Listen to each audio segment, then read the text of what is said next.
start off a Saturday morning by talking about mental health, talking about suicide, a subject I know a little about, and it's not easy for me this side. I might as well get out in the beginning, and then if anything cracks up or whatever, you'll understand. If you're a regular listener, you'll know I've struggled quite a bit talking about death and violent death and suicide for reasons I don't really need to go into now. But, I was basically diagnosed 8 years back now with PTSD, and I've probably been doing pretty good this past year or so, but I do get triggered by stuff, so I can only apologise in advance if I start getting teary or the old voice cracks a bit, and because I do actually want to talk about it. I really do.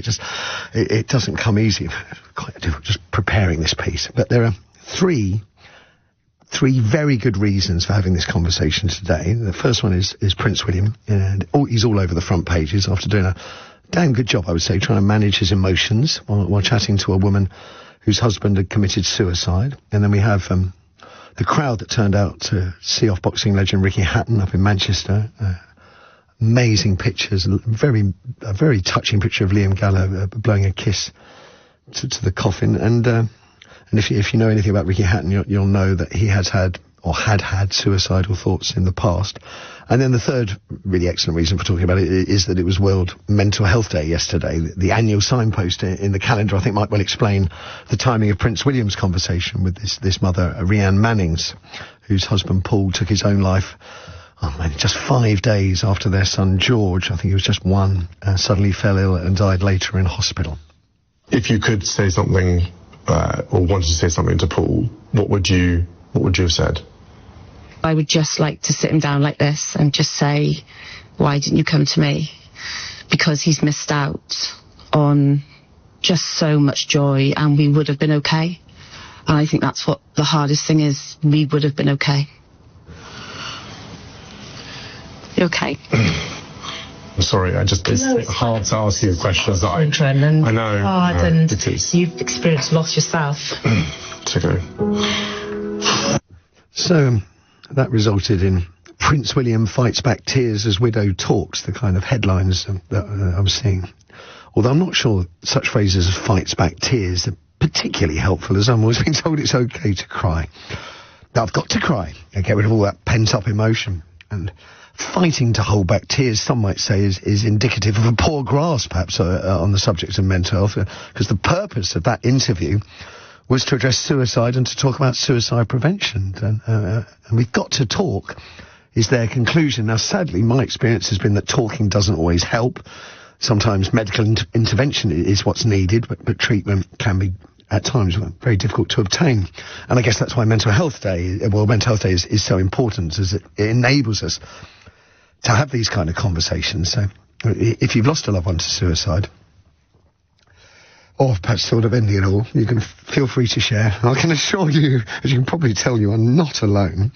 0345 606 0973, the number. Moving on to the crowds of fans who turned up for Ricky Hatton's funeral yesterday. I mean, they gave the boxer a proper hero send-off, a hero who could handle it in the ring. You know, he won countless times professionally, but who did struggle outside of it.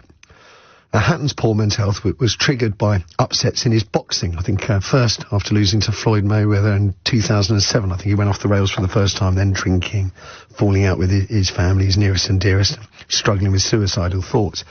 And then those negative feelings returned again with a vengeance, I think, after he lost to Manny Pacquiao, I think it was 2 years later. And Hatton, I mean, fair play to him. I mean, he was absolutely brilliant when he was alive, and devastatingly candid about his battles with depression. And he said in one interview with the BBC that he tried to kill himself several times.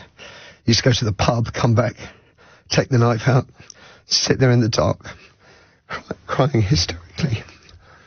Oh, God, I know what that feels like. Hatton was 46, and he said it was his duty to support others facing similar battles. And he argued that if a boxer can come out and say they're struggling and crying every day, it's going to make a huge difference. And having gone through it, he said, I can now see it's my job to help those suffering with mental health. Do apologise again. So I think about my friend Ribsy. And, he was very ill, couldn't get him the help he needed, and never really got over it. It's a devastating thing. So, your calls, please, on 03456060973, and I'm going to take a little break and hand over to Alice Hendy, who's the founder and chief executive of Ripple, the suicide prevention charity. Hi, Alice. Maybe you can tell us a bit about Prince William. Give us a second to compose myself. Yeah. Hi, Matthew. Firstly, it's just so important that this is being covered. As you've mentioned, this is so crucial to talk about. So I run a charity called Ripple, and it's come to the forefront really over the last couple of days because my charity is part of the National Suicide Prevention Network that the Royal Foundation of the Prince and Princess of Wales have just launched.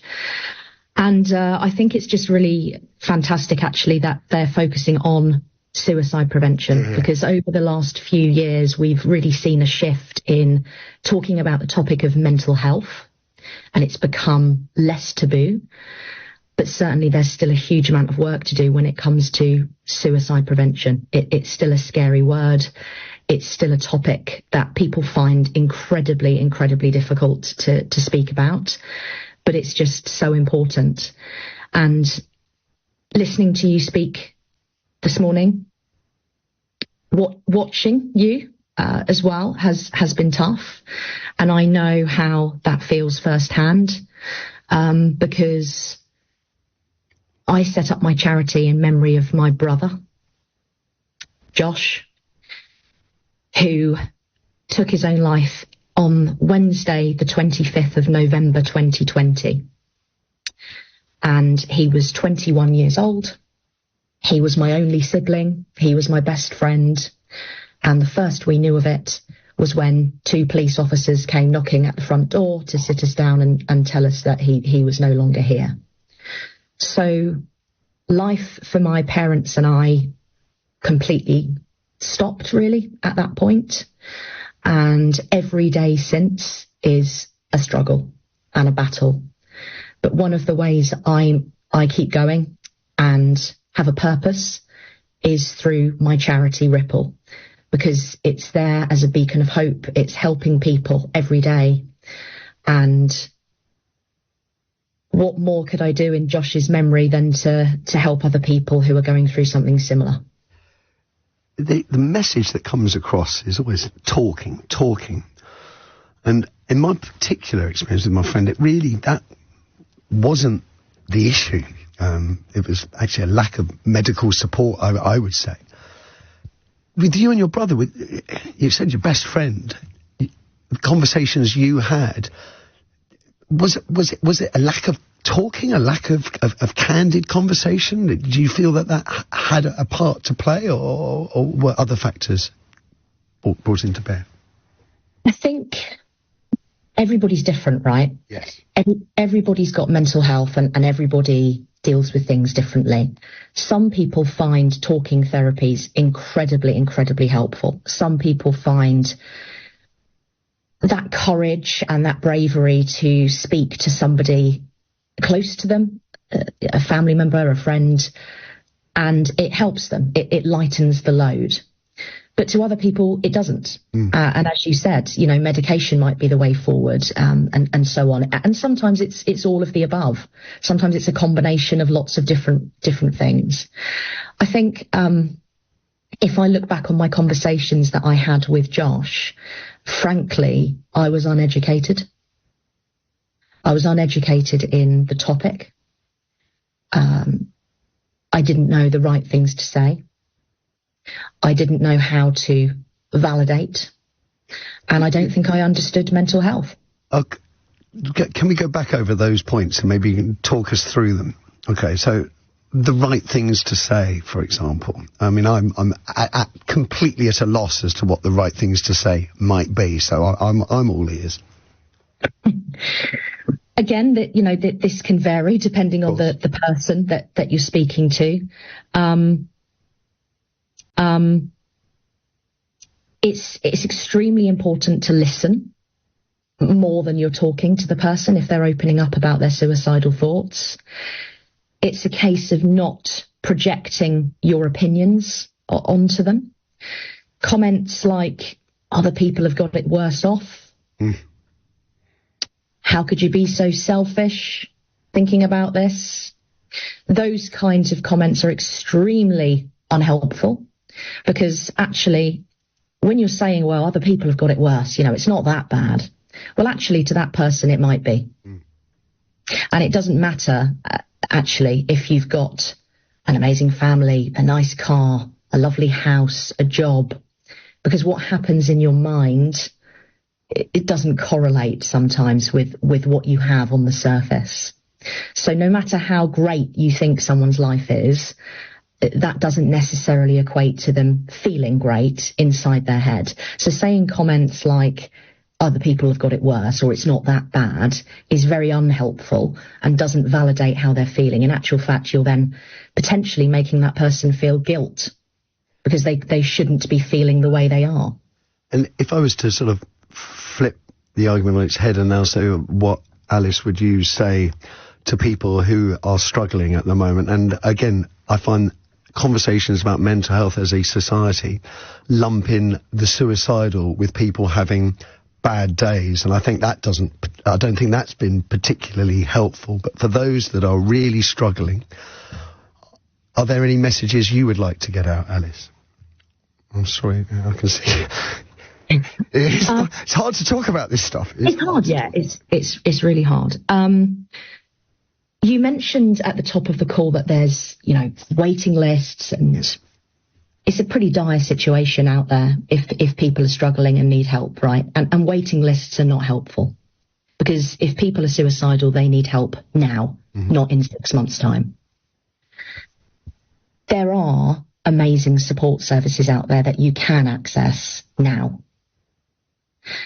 If you go onto ripplesuicideprevention.com, we have a whole section on resources of amazing free charities and organisations that can help you go through what you're going through. And it isn't always talking on the phone. There are other alternatives where you can get support. There are text services that are free, provided by Shout. There is web chat facilities by Calm. There is apps that you can download, like the Hub of Hope or the Grassroots Stay Alive app. There are physical events that you could go to speak to people who are also going through something similar, like Andy's Man Club, as an example. There really is support out there. You just need to know where to find it. And one of the things that we do at Ripple, which is a piece of technology, and it can be downloaded as a browser extension, it can be put on Wi-Fi, it's free for schools, colleges, universities, it's available for businesses to download. And Ripple comes up at someone's moment of crisis. If they conduct a harmful search on the internet to do with self-harm or suicide, Ripple will come up almost as a silent guardian, and it will tell you where you can get support for what you're going through now, in your moment of crisis. And I think that's so, so important, because if somebody is suicidal, the last thing they want to do is go around rooting to find help somewhere, right? They need it to come to them, and they need it to come to them immediately. And that's what we do at Ripple. So have a look at that, check it out. And suicide is never the answer. Yeah. Never. There is always, always hope for whatever it is you're going through. There's always hope, and there's also a better way than suicide.